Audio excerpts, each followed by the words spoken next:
Happy New Year and welcome to the January episode of Celebrate Meridian, our monthly look at all things Meridian. With a fresh year ahead of us, this is a time when many of us examine our priorities, reevaluate activities, and set goals for how we intend to spend the coming year. Perhaps this is the year that you take time to get to know and really explore your city. Maybe there is an issue you feel truly passionate about, or perhaps this could be the year you serve on a city board or commission. Or maybe it is just the year that you learn more about the events, activities, and happenings in the city of Meridian. Whatever your goals or resolutions are this year to get involved in the community, I want to let you know that there are many different aspects of the city where you can lend your time and your talents. The city offers citizens a number of ways to learn about and participate in municipal government and the opportunity to be involved in solving community issues or working with organizations relevant to our community's present and our future. To help you stay informed as a city, we communicate regularly about current issues, programs, projects, and events through news releases, meeting agendas and utility bills, the city news, monthly newsletter, and many other aspects. Additionally, we utilize electronic means of communication through social media sites, our community calendar, and city website. Regardless of how you prefer to receive your news and information from the city, we are likely to have a format that will suit you. If not, we will certainly welcome your suggestions. On a quarterly basis, the city hosts town hall meetings and coffees with the mayor gatherings. These events allow you to discuss issues, network, and ask questions of our city and department leaders on a one-on-one environment.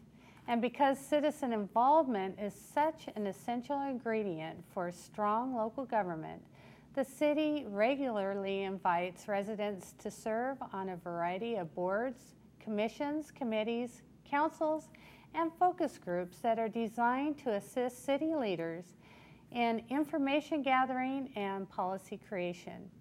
You can also engage with the city by joining a city-sponsored organization, such as the Mayor's Anti-Drug Coalition, Meridian's Promise, or our Transportation Task Force. Now, as we move into 2012, the city will maintain its proactive approach to public dialogue on all things Meridian. That is why I want to invite you to attend a couple of upcoming events. On January 25th, the city will host its first town hall meeting of the year. Town halls are a great opportunity to learn about subjects and issues that matter most to you. I look forward to seeing you attend, as Meridian Town Halls have become a popular meeting with many in our community. Then on February 1st, make sure to attend the 2012 Meridian State of the City, presented by United Heritage. This year's event will focus on celebrating our past accomplishments as a catalyst for the future. A favorite feature of the State of the City immediately follows the annual Taste of Meridian reception, which showcases some of Meridian's best restaurants. For ticket information, you can call 489-0529, and I look forward to seeing you at these great events. However you choose to be involved, I know that our community will benefit. Meridian residents possess a unique blend of talents and skills that are used to help and assist our community. One such youth member has been doing his part to ensure Meridian is a great community today and well into the future. Join me as we celebrate Josh Soupy Wagner, our Meridian Future Leader of the Month.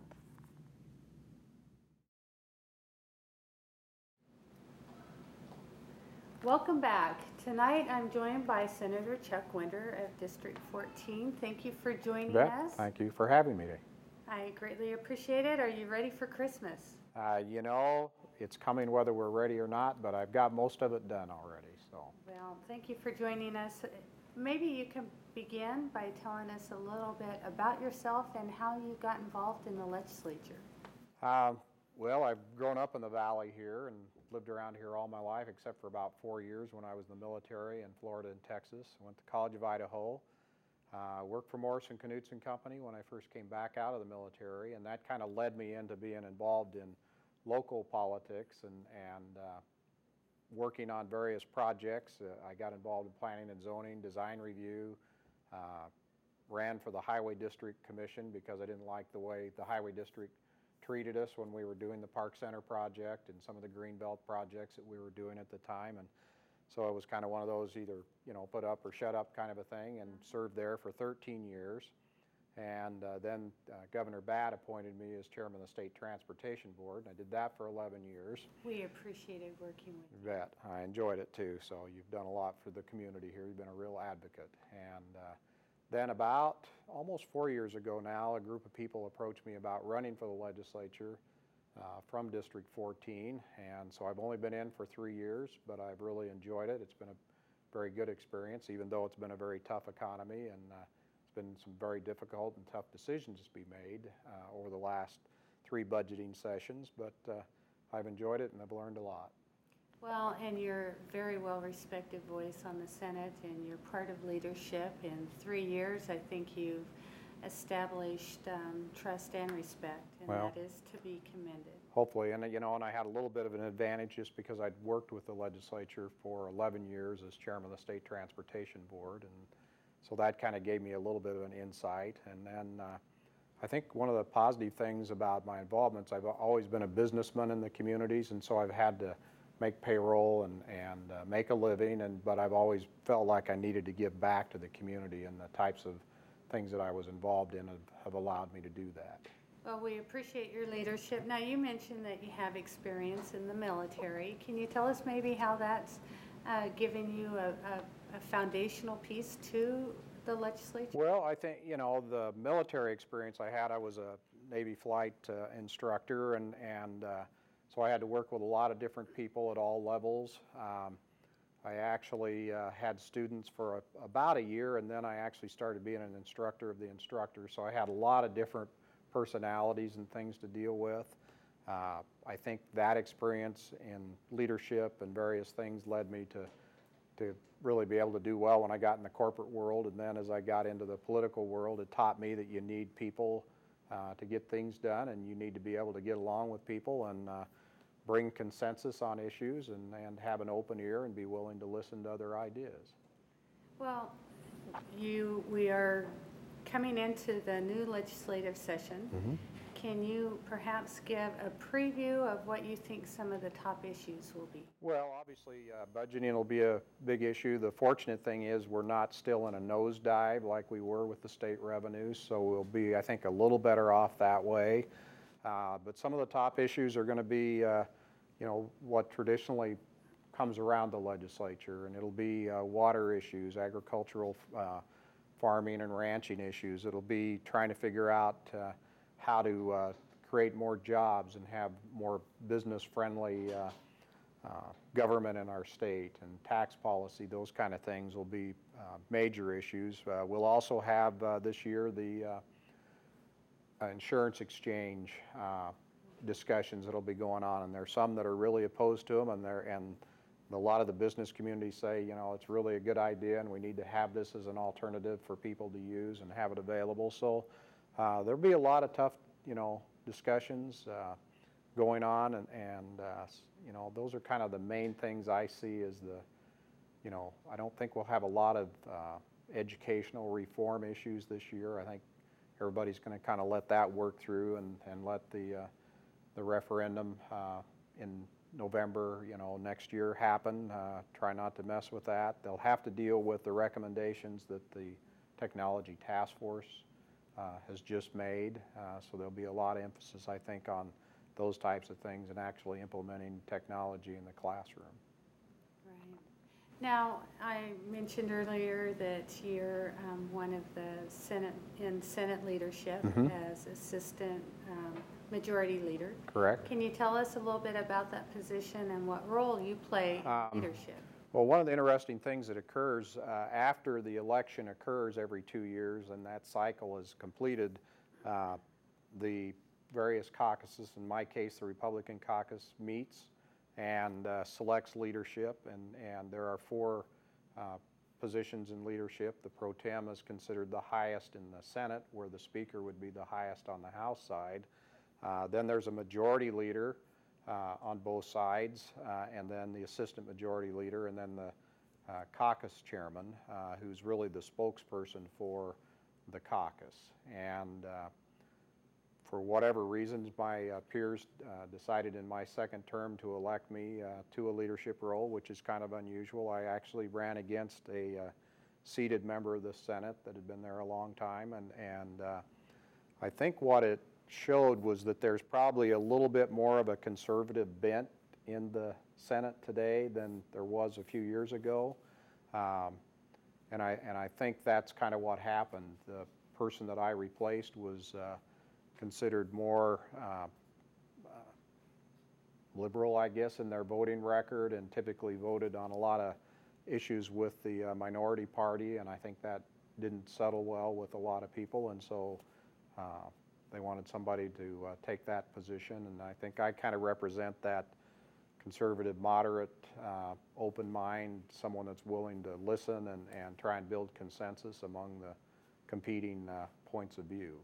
Well, certainly that's our experience working with you, is you do look for solutions, you look for towards a collaborative process, and certainly we appreciate it. And thank you.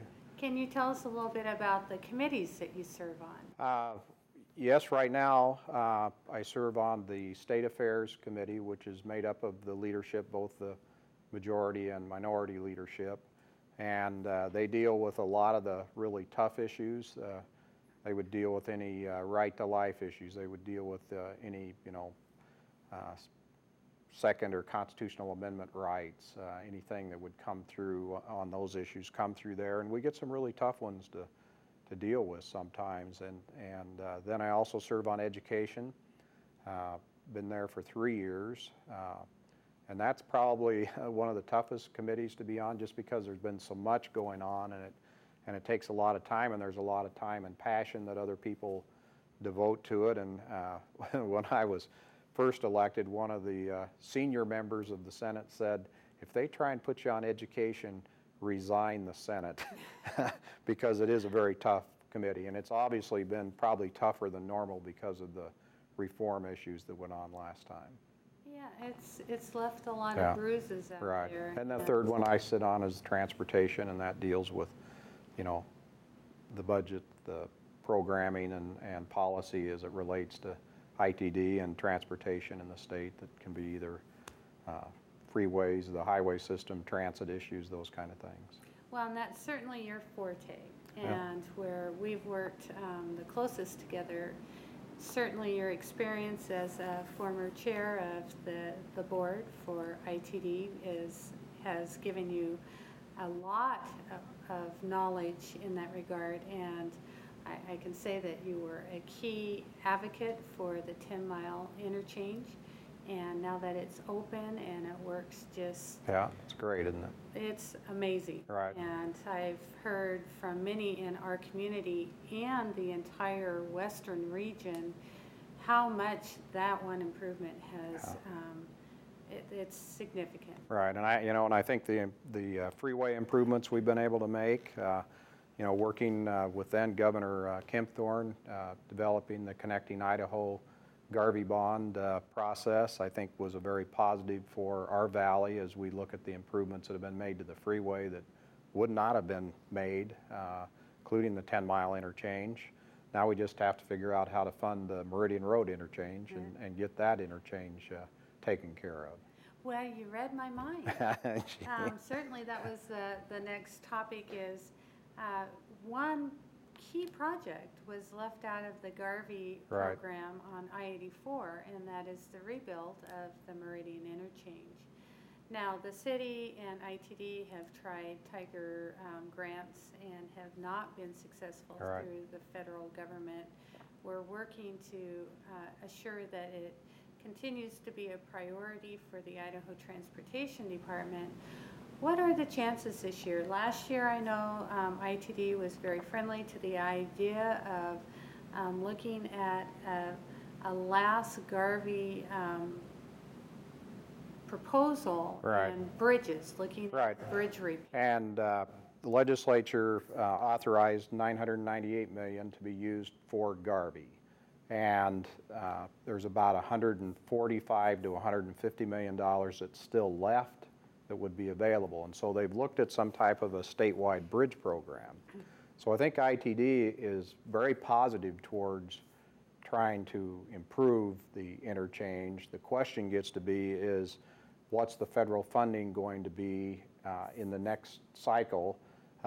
If federal funding goes down, then there were some sideboards put on the state legislation that only allows a certain percentage, up to 30% of the federal dollars, to be used to pay back that Garvey debt. If the state, I think, knew that that revenue was secure, even at the level that it is, they don't need an increase necessarily, but I think they would be supportive of using part of those Garvey funds to improve and replace that interchange. So I'm optimistic. There's still a lot of support for that interchange and getting it updated and replaced. So I'm optimistic that the energy's still there, both at ITD and within the legislature. So we'll just have to see how the federal funding plays out, because that seems to be the key issue right now in everybody's mind. They don't want to and can't go over the 30%. So there's fearful because of the economy, the nature of the national debt, that maybe we won't get as much money as we've gotten in the past in the federal highway program. There are others saying that's one way to get us out of the recession. So we'll see how it all plays out, but that's a high priority. So if Garvey is not one of the options, are there other options that might be considered for funding that project? Well, I think, ITD always has the option of trying to accumulate funds by saving, if they save some money on projects, $2 or $3 million or something in a year's time. There are some times when they actually have the ability to get a few $1,000,000 from other states that haven't used their money. But to say you're going to take on a $30 to $35 million interchange without some type of major funding being available, it makes it very difficult. Now, are there other fundings? Could there be earmark or something special that, one of the, congressional people could do for us? That's a possibility, but that's pretty slim because they're tight right now. But I guess I'm optimistic that as we look at the future, a lot of people support the need for improving our freeways and our road systems, and that is a great way to get people back to work and improve our unemployment situation. Well, you have been tremendous in working with us on our transportation programs, but you've also been a huge advocate for our youth and have worked with the Mayor's Youth Advisory Council. This year, they continue to have an interest in the texting while driving or distracted driving legislation, and we'll be meeting with our legislators next month. Yeah. Do you see the opportunity or an environment for our youth to move forward a piece of legislation? Oh, yeah, I do. And, I think they did a wonderful job as they came and testified. They were well prepared. They were, in my opinion, better prepared than some adults come and testify before us, and presented their case very well. And to me, it's very compelling that when they tell you about the loss of one of their fellow students in a car wreck that, was a fatality, that these kids do understand that this is serious business and that people are getting hurt and killed because of texting. Just yesterday, the National Transportation Safety Board came out and recommended eliminating texting across the board, eliminating handheld cell phone usage. And I think even going to the point of saying even using a cell phone that was not a handheld device was a terrible distraction and had led to serious traffic accidents and fatalities around the the country. So I think the environment's right. Idaho's an interesting state, as you know, when you start dealing with kind of the libertarian nature of things, of, you know, we're kind of all responsible for our own behavior, but unfortunately when you're on a highway, it's just like it's illegal to drink and drive, because it's not just you're going to injure somebody else. And I think the same thing applies to when someone's texting or using a cell phone or really doing anything that's potentially distracting and harmful. Well, they hope to continue to work with you on that particular topic in Yeah. the coming And I'll always session. encourage them to do that. That's fantastic. You've done a wonderful job just encouraging them and getting them involved at the city level, and then to see them actually take on an issue like this was very rewarding to me, just to watch the kids grow. And as I've watched them over the last 3 or 4 years, it's amazing the maturity of that group of kids and their ability to express their ideas. Well, it's very rewarding to them as well. Yeah. Certainly, they're part of Joint School District Number 2 Right. that is, I think, not looking forward to the next budget session. What are some of the ways that our public, our citizens, and perhaps the legislature can help our school district with the upcoming funding challenges? Yeah, I think there are several ways. This isn't new to our district. I mean, Meridian's had tremendous growth. My kids have all gone to school here in the district.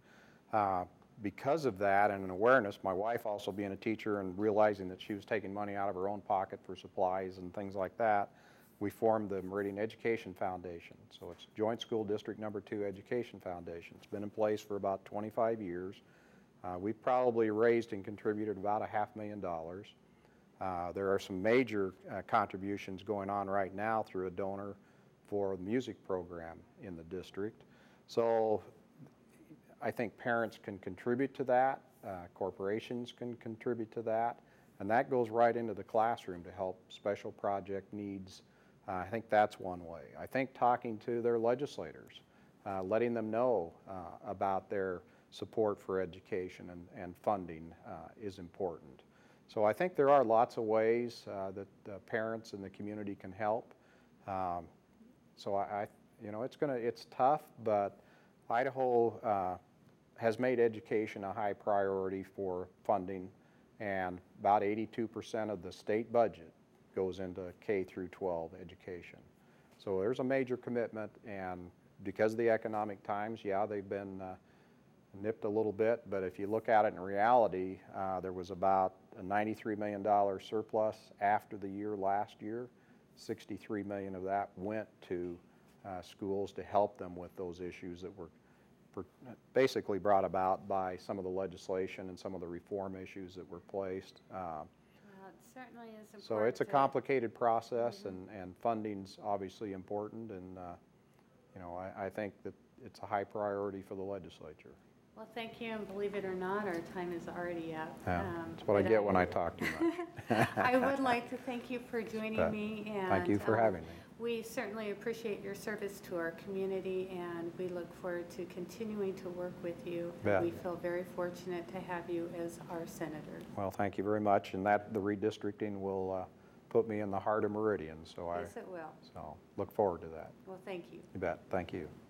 Up next is a profile of a Meridian business with nearly 40 years of experience in the construction of a variety of retail, grocery, healthcare, schools, churches, and office complex, all with a commitment to quality and client satisfaction. Join me as we profile ESI.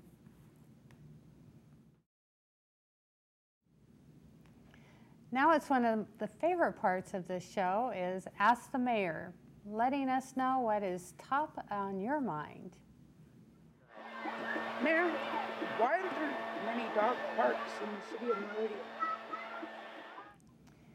It is no secret that our four-legged friends enjoy the outdoors as much as anyone in Meridian. Meridian currently has a dog park, but it's important to note that it was originally designed to train and exercise law enforcement canines. A few years ago, a decision was made to allow for some public use as a temporary option to a desired need for dog parks until a more permanent solution is found. This park has been extremely successful, more than we ever would have imagined, but not without its challenges to serve both the interest of our police department and the general public. To help address these challenges, a task force was formed to explore short-term and longer-term solutions for off-leash areas for dogs, and also a permanent dog park that could also house the animal shelter. If you're interested, citizens are encouraged to give their input to the Dog Park Task Force and brainstorm fundraising ideas that might bring about a permanent dog park sooner rather than later. Currently, there are plans to include a portion of a future park known as Borup, the Borup property, for a dog park. If you would like to learn more about the Dog Park Task Force, you can contact our Parks Department at 888-3579. Well, I'd like to thank Senator Chuck Winder for joining me tonight. In addition, I'd like to recognize the fine crew at Mountain View High School for the great work they do to produce this show. We have amazing students here in Meridian that are blazing a path to future success. I look forward to seeing our community at our January Town Hall, as well as our upcoming State of the City on February 1st, where we as a community will share all the amazing ways that we can celebrate Meridian.